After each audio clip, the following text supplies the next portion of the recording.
Whether you're stuck in Iron or making that push to Diamond, we've got you covered. Hey Summoners, and welcome back to another ProGuides video. My name is Kellen, and I'll be the host of this video. In this one, we are going to cover tips on how to climb every single ranked tier. While all of this advice can apply to every player, we are going to highlight some key concepts that we believe are the most relevant to each group of players. So for today's question of the day, are you getting ganked in your own lane? Just kidding. What was the most insane win streak you or one of your friends had, and what was the cause of it? I saw one of my friends climb from Gold 4 to Platinum 3 over 2 weeks because he started spamming Rammus. He told me that Rammus was so OP in Gold because nobody knew what to do versus him. You just roll over your opponent, taunt them, and then they just die. Absolutely broken. So let me know your answers in the comments down below. By the way guys, I want you to check out ProGuides.com if you haven't already. For those who are serious about getting better this season and climbing the ranks, you need to check it out. We have a bunch of content as well as some great coaches who are willing to help you guys out over there, and with all that being said, let's get into the video. First up, let's talk about players who are in Iron. This is where players are without a doubt still in the learning stages of the game. There's plenty of things that they want to work on, but let's highlight our best tips for Iron players. If you're Iron, the first thing that you have to do is learn the fundamentals. Because you're an Iron, quite frankly, you have to learn a lot of different things. However, understanding those basics is not as easy as some people like to make it seem. People that think that probably have been playing League of Legends games for quite a while now, so it's easy to forget how hard it is to pick up this stuff when you're first starting off. You'll really want to focus on farming, paying attention to cooldowns, and adjusting your playstyle based on those cooldowns themselves. At this stage of your development as a player, you're still working on trading, farming, and knowing how to path efficiently if you're jungling. Things like wave management are also things that you'll have to start learning eventually, but you're not expected to master any of these things to get out of Iron. All you have to do is practice them and then begin developing them. At some point, you'll simply be good enough to climb out of Iron, but you'll still need to work on continuing your improvement on these concepts. There's also never a bad time to start learning one champion in more depth. Sure, we all know that most champions have 4 abilities and we know what items we need to build on them, but the difference is that climbing the ladder requires a lot more than just knowing the surface level stuff. You'll want to start getting the nitty-gritty of each champion and get really good at them. What's more important than knowing what your champion does is knowing when to make certain micro-level decisions. Knowing stuff like when and how to trade, what situations are good to play aggressive, or when you need to back off are all things that you can learn through experience. What can happen is if you spread your experience really thin and you put it on several different champions or even roles, you will very quickly slow down how well you can learn the game. If you master 1 or 2 champions first and then begin slowly venturing out as you build your confidence, it will make your understanding of the game much easier. The last thing that I want to say, and this applies to both Iron and Bronze, is you don't really have to feel so bad about learning the fundamentals. If you remember, back in the day, a lot of us veteran players actually had to play a lot more games to get to level 30, which meant that we had a lot more time to learn some of the basics of the game and hopefully start off in Bronze or Silver or sometimes even Gold 4 after those first placements. Nowadays, the climb to level 30 and in the early stages of the game is much quicker for a good reason, because that climb was ridiculous and took forever. But that being said, that makes it so a lot of people who are new to the game who just hit level 30 have sometimes half or even a quarter of the experience as it used to take in order to just play ranked. So don't feel so bad about being Iron or Bronze, because to be honest, back in the day, it took just a lot longer to even get to play ranked, which meant more games overall played. Speaking of Bronze, let's talk about them next. If you are Bronze, congrats, because you made it out of Iron. At the very least, this means you have a rudimentary understanding of the fundamentals, but we've got 2 tips for you guys who are trying to climb out of Bronze. First up, if you're in Bronze, you need to learn to play more aggressively. This might seem a bit counterintuitive, especially if you've seen a lot of our other videos. What's essential to make this tip work though is that you need to be learning something. While you can easily watch a replay and tell yourself that you ran it down, you should be learning why you ran it down. What circumstances made your aggression a bad play? If you instead sit back and play passively all of the time in your games, it becomes much more difficult to learn anything through your actual gameplay.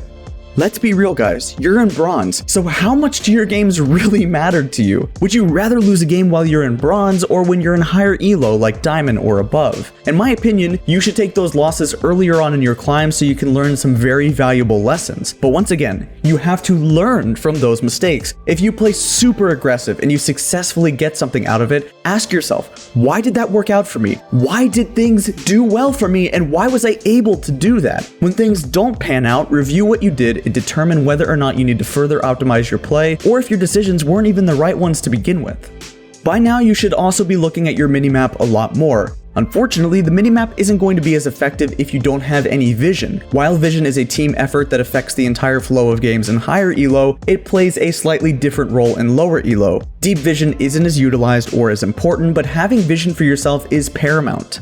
Buying a control ward that you can place right by your lane really frees up you to place your trinket wards elsewhere. The more you can protect yourself with vision from the enemy jungler, the more consistently you'll be able to carry. You want to know when you're getting ganked so you can either avoid the gank or prepare to do a 1v2 clutch turnaround. Most players can win their lane or find a solo kill here or there, but you can easily throw those leads by dying to a gank and suddenly the game is going to be much more difficult. Start pushing for vision so you can continue to snowball your leads. Alright, next up, let's talk about silver. For silver players, you need to start thinking about things from your opponent's perspective. This applies in several different ways actually. You probably have a good idea of what your own game plan is. It's simple. You want to win your lane or scale up by doing whatever your champion is strong at. But what about your opponent? By now, you should easily recognize that your opponents have an idea of what they want to be doing as well. In competitive games like League, knowing what you are going to do is very important, but it's equally as important to know what your opponent wants to do. After all, that's the hard part and nobody's a good mind reader. You'll have to infer what your opponent's goals are and adjust your own goals around them. Maybe your opponent wants to play aggressive and find a solo kill, but you want to play safe and farm up. You can adjust your gameplay by figuring out what situations are the most dangerous for you and then trying to avoid them. There will be certain power spikes, levels, or scenarios where you'll be much more prone to danger than other ones.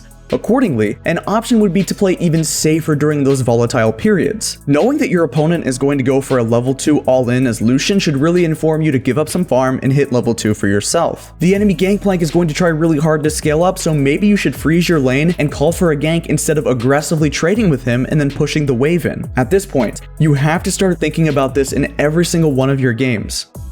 Next up, you need to know what every champion does, as well as most, if not all, of their interactions with one another. The good news is that most of you know this. If you don't, however, you are going to have to learn this stuff quickly. Play the game enough, watching professional play, or even watching some guide should give you this information. Some examples of things that you need to know are things like Ezreal's E can be buffered to avoid getting pulled by Blitzcrank's hook, Ornn's ultimate can be easily blocked by Braum's E or Yasuo W, or that you can stop Zac's E mid-flight with a well-timed Rek'Sai burrow. There's a ton of others, but that would honestly be way too much information to cover in one video, but when you notice any of this stuff, be sure to take note of it and make sure that you learn these interactions as they will remain paramount in your climb. For our next 3 tips, let's say that we are going to encompass both gold and platinum. While there's definitely a big difference between the 2 tiers, the things they need to work on here are strikingly similar. We know that a lot of you are going to disagree with this, but if you're gold or platinum, your mechanics are at worst okay. Even if you don't think you do, you have enough of an understanding of the game that you at least know what to watch out for. The Thresh's hook coming your way, so you're going to prepare to flash out of it. You know that you should kite in between auto attacks so that you don't get murdered by the enemy top laner. The bottom line is that mechanics are not the biggest issue for players in these brackets. The first thing you need to focus on as a gold or platinum player is your macro play. If you want to make that push for diamond or higher, you need to be able to consistently make the right choice, prioritizing the correct objectives, knowing which objectives that you can take after a team fight, and finally where you need to be at certain stages of the game are all concepts that will help you win your games. It is so much easier to win a game after taking Baron, instead of just running it down and hoping to win another teamfight in the enemy base as you tank the tower. Things can always go really off of what you expect just with one mishap, so you want consistency over anything else.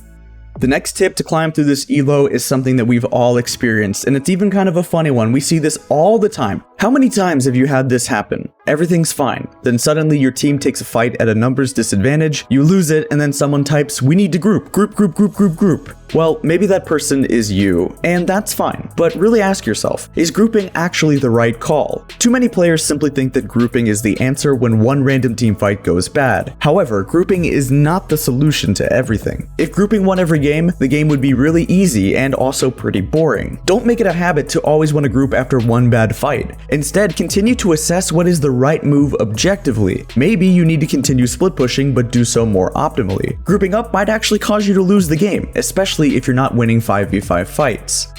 The last tip is a pretty short one, but make sure you utilize your option to mute your teammates whenever necessary. There are toxic players at every rank, but I personally feel like there's a lot more around the high gold to platinum range. A lot of them are a little bit more antsy because they're trying so hard to push for diamond. They're so close after all, so it can definitely be more frustrating than usual when things don't go your way. If you get tilted easily or just find this thing very annoying, I heavily suggest for you to just mute those teammates who aren't adding anything productive in the game chat.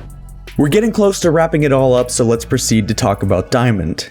For those of you in Diamond, you'll need to have a deeper understanding of your win conditions. From minute 0 of your games, you have to already know what your team needs to do in order to win the game. By the end of Champion Select and during the loading screen, you already have to start thinking about what your plan is for the game. Of course, there's always going to be variance in what actually takes place. In spite of this, you already need to know what you should be trying to go for if you want to win your games. Identify your team's win cons and then do whatever you can to reach those conditions. If you're playing bottom lane and your split pushing top laner is your win con, then you might need to play your lane in a way that minimizes the risk of letting your opponents kill you. Constantly pushing in your wave, drawing jungle pressure, and avoiding those ganks could be another solution to help them out as well. As a top laner, maybe your mid laner is your win condition, so plan out how you'll manage the wave early on and create a roam timer later on as well. For example, you might know that if you get a good trade at level 2, you'll be able to control the wave as you please. You can then set up a slow push a couple minutes later, that way your opponent is stuck farming under the turret, and while they're doing that, you can roam mid and try to help them out.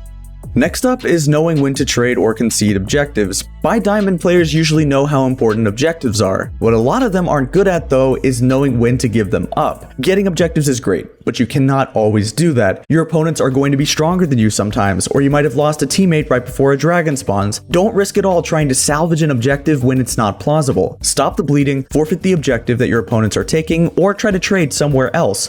Unfortunately, the enemy team might be taking their 4th dragon and gain access to a dragon soul. If you're not ready to fight them, see if they've committed too many resources to it. You could try pushing mid or forcing your opponents to respond to you, or even push top if your entire enemy team is actually there. Maybe you're playing support and 3 of your teammates died, so you can't realistically push anything or do anything by yourself, but you could take the time to walk to the opposite side of the map and set up some deep vision so you can at least get something back.